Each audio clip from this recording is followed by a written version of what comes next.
We asked 100 seniors, "What do you regret most?" And their answers broke us. They sat across from us, 100 strangers with lifetimes behind their eyes, some with hands that trembled slightly, others with posture still proud and straight, each carrying stories we couldn't see, but would soon hear. We asked them all the same question: what do you regret most in life? We expected tales of career paths not taken, money not saved, dreams abandoned too soon. But that's not what came pouring out. Instead, something else emerged. A pattern so consistent it left our interview team sitting in silence long after the cameras stopped rolling. These weren't regrets of commission, but of omission. Not what they did, but what they didn't do. Not bold mistakes, but quiet absences. "I never told my father I forgave him," said Eleanor, 83, her voice barely above a whisper. "He died thinking I was still angry. I wasn't. I was just stubborn." As we listened to story after story, we realized we were hearing something precious. A collective wisdom about what truly matters when you're looking back instead of forward. These weren't just regrets. They were warnings, invitations, maps to a different way of living while there's still time. You've wondered about it, haven't you? In those quiet moments before sleep, or driving alone with your thoughts? What will I regret when I'm their age? What am I missing right now that future me will mourn? We all carry this question, tucked away beneath our daily concerns. The fear that we might be getting it all wrong somehow. That we're focused on the wrong things. That we're letting the truly important moments slip by, unnoticed, unmarked, uncelebrated. That's why these confessions feel so sacred. They offer us something we desperately need. Perspective from the other side of time. Michael, a retired physician, with kind eyes and a voice weathered by decades of delivering both good news and bad, shared what haunts him most at 78. "I was always rushing to the next achievement, another degree, another promotion, another accolade. I scheduled time with my children like appointments between important things. It took me decades to realize they were the important things." He showed us a simple wooden box his daughter had made him in 5th grade. "I kept this on my desk for 30 years, but I can count on one hand how many times I actually stopped to play with her when she asked. What I wouldn't give for one more chance to say yes when she stood in my doorway with her little hopeful face." Then there was Ruth, 92, who surprised us with her physical vitality, but whose regret centered on her emotional courage. "I spent my whole life being appropriate," she told us, smoothing her perfectly pressed slacks. "I never told people how I really felt. I thought there would always be time for the real conversations later."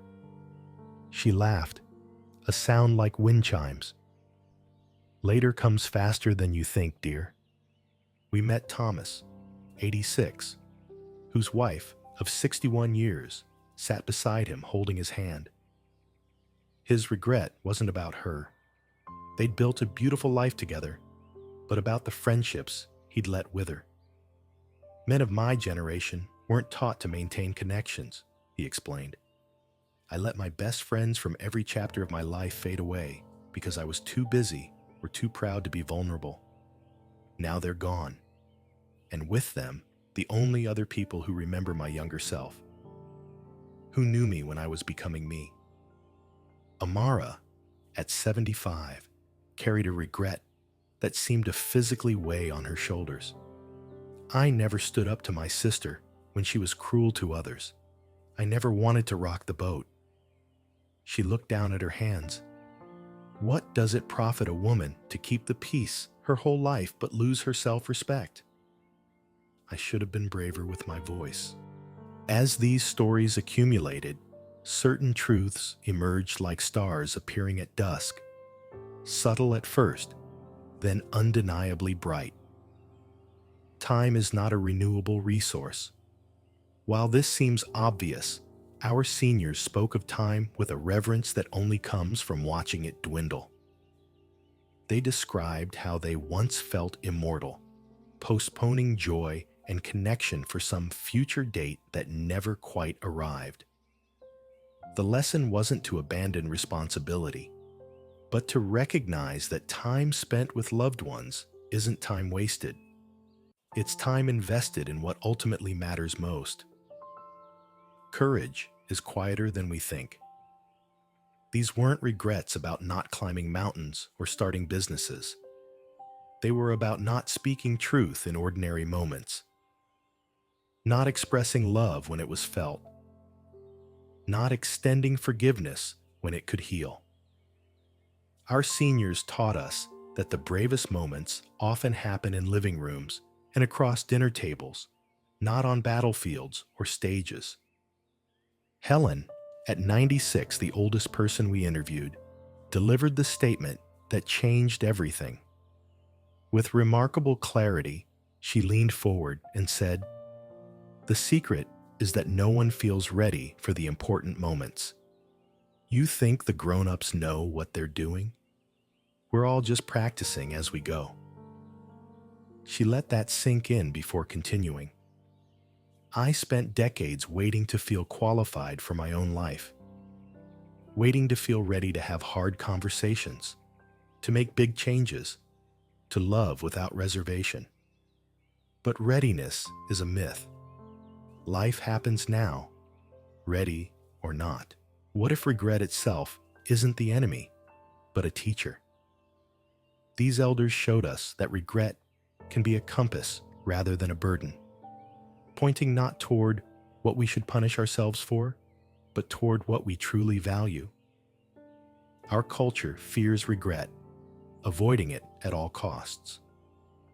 But these wise elders suggest a different perspective, that examining potential regrets, while we can still act on them, might be the most profound form of wisdom available to us. As we left each interview, we couldn't help but feel we'd been given something precious, a chance to learn from time we haven't yet lived. Their stories weren't meant to sadden us, but to awaken us to the life still available. Perhaps the most meaningful way to honor their candor is to live differently because of it, to make the phone call, to speak the unsaid words, to prioritize the relationships that in the end are the only true measure of a life well lived. After all, we don't get to choose whether we age, but we do get to choose how we'll feel about the life we built when we arrive there. And isn't that the greatest privilege of all, that we still have time to choose? If this story moved you, you might find yourself wondering about the flip side of these regrets. Join us next week for The 5 Things No One Regrets on Their Deathbed, where we discover the choices that even in life's final moments continue to provide comfort and meaning.